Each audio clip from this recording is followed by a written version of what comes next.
Bismillahirrahmanirrahim. Seburuk apapun tulisan masih lebih baik daripada otak yang cerdas. Karena tulisan akan abadi, otak akan hilang seiring dengan hilangnya atau meninggalnya orang. Kita sering melihat kerumunan ribuan, bahkan mungkin puluhan ribu orang berada di majelis ilmu. Tapi ada budaya yang hilang, yaitu budaya menulis, mencatat kembali apa yang didengar dari ustadz atau mubalik yang ada di pengajian tersebut. Kali ini saya akan membahas masalah itu, apa dan bagaimana. Simak video ini sampai tuntas.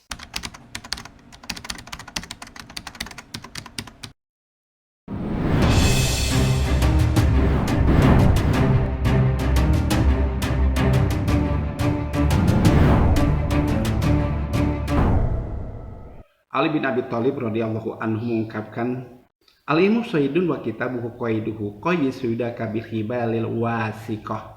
Ilmu itu adalah buruan dan menulis itu adalah pengikatnya. Maka ikatlah buruanmu itu dengan tali yang kuat. Menuntut ilmu itu seperti kita berburu. Maka alangkah bodohnya, kata Sayyidina Ali, jika kita berburu kemudian melepaskan buruan itu begitu saja setelah susah payah kita mendapatkannya. Seperti halnya kita melihat kerumunan ratusan, ribuan, bahkan mungkin puluhan ribu orang di majelis ilmu. Tapi ada budaya yang hilang di sana, yaitu kebiasaan mencatat. Bahkan para ustadz atau mubalik jarang mengingatkan kepada mustaminya agar membuat catatan, agar apa yang dijelaskan atau apa yang disampaikan oleh ustadz atau mubalik tersebut dicatat kembali untuk disampaikan atau dimurojaah di rumah dan disampaikan kepada yang lain.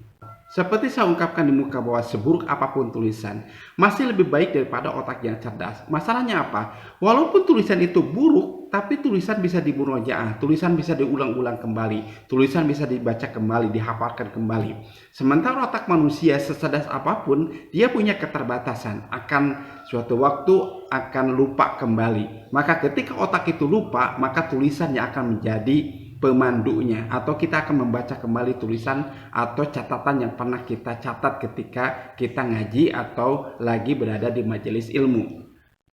Maka seperti yang diungkapkan oleh Sayyidina Ali, alangkah bodohnya jika kita sudah mendapatkan buruan tapi melepaskan buruan itu begitu saja. Seperti halnya kita berburu ilmu, susah payah menyediakan ruang dan waktu, tenaga, kesempatan, bahkan mungkin uang. Tapi ketika kita dapat ilmu atau dapat buruan itu dilepas begitu saja tanpa kita catat.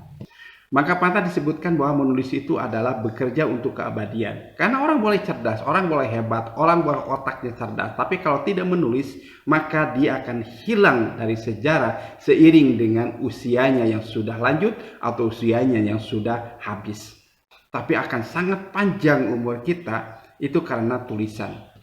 Ada banyak tulisan dari kaum ulama, dari kaum zu'ama, dari para amir yang soleh, membuat sebuah tulisan yang luar biasa. Usianya mungkin tidak lama, tapi ribuan tahun kemudian tulisan itu masih abadi. Itu menunjukkan bahwa ilmu itu akan sangat bermanfaat, lebih bermanfaat lagi jika kita menuliskannya untuk orang lain. Dan itu akan menjadi jariah luar biasa. Bayangkan saja, orang yang sudah meninggal ratusan atau ribuan tahun, tapi tulisannya masih kita baca sekarang. Berapa jariah yang didapatkan oleh penulis itu selama tulisan itu masih dibaca oleh khalayak ramai. Seperti yang pernah diungkapkan oleh sahabat saya, juga penulis novel ternama di Indonesia, Ibu Helvi Tiana Rosa, mengungkapkan, kalau usiamu tidak mampu menyamai usia dunia, maka menulislah. Menulis akan memperpanjang keberadaanmu di dunia dan menjadi amal untuk akhirat kelak. Begitu ujarnya. Betul sekali bahwa keberadaan tulisan itu akan abadi.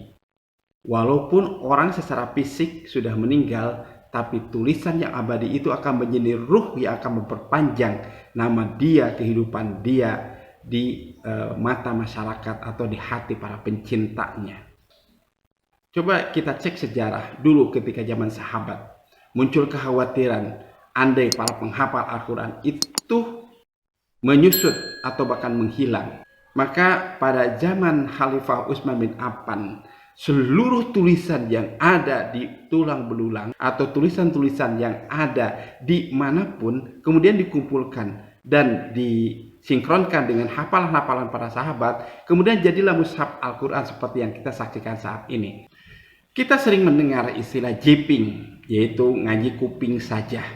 Jadi hadir ke pengajian, tidak salah memang ngaji pengajian, bahkan itu seharusnya seperti itu. Muslim harus berada di pergaulan yang baik, di komunitas yang baik, di pengajian dan sebagainya. Itu hal yang harus dilakukan. Tapi alangkah lebih baiknya lagi jika kita menghadiri majelis taklim tidak sekedar jiping saja atau ngaji kuping saja, tapi tercatat apa yang didengar, tercatat apa yang diisyaratkan oleh ustaz, sehingga suatu waktu ada keraguan bisa catat pertanyaan dan tanyakan pada mubalik.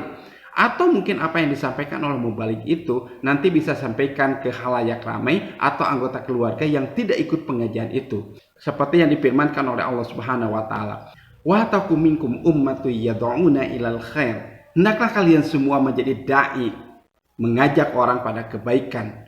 Artinya apa? Bahwa perintah Allah Subhanahu wa taala ini menunjukkan bahwa cobalah untuk menulis agar apa yang kita dapat dari ilmu itu sebagai buruan kemudian bisa di-share atau bisa disampaikan kembali pada khalayak ramai. Saya mendapati banyak penulis buku yang asalnya sebetulnya dia tidak berniat untuk menulis dalam bentuk buku.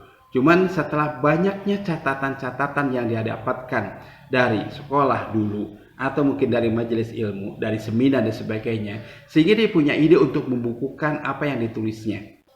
Banyak yang tidak tahu bahwa ada salah satu buku bestseller berjudul Kudung Gaul Berjilbab Tapi Telanjang yang saya tulis, yang saya ramu.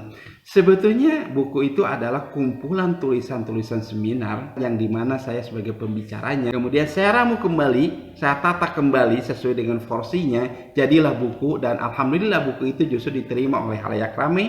Manfaatnya jadi berlipat ganda. Barangkali seperti itu. Saya pernah menulis buku berjudul Menggapai Surga dengan Tulisan. Ini menggambarkan bahwa bagaimana tulisan itu bisa menjadi jariah menghantar kita ke surga. Apalagi kalau buku itu ternyata menjadi buku pedoman, panduan khalayak ramai. Tulisan akan menjadi abadi dan dimanfaatkan terus-menerus. Demikian mudah-mudahan kita menjadi hamba Allah Subhanahu wa taala yang bukan saja pandai berbicara tapi pandai juga menulis. Bukan hanya pandai menghadiri majelis taklim dimanapun, juga kita punya catatan-catatan dari majelis taklim itu yang bisa menjadi sejarah kita di masa yang akan datang. Demikian, billahi taufiq wal hidayah. Assalamualaikum warahmatullahi wabarakatuh.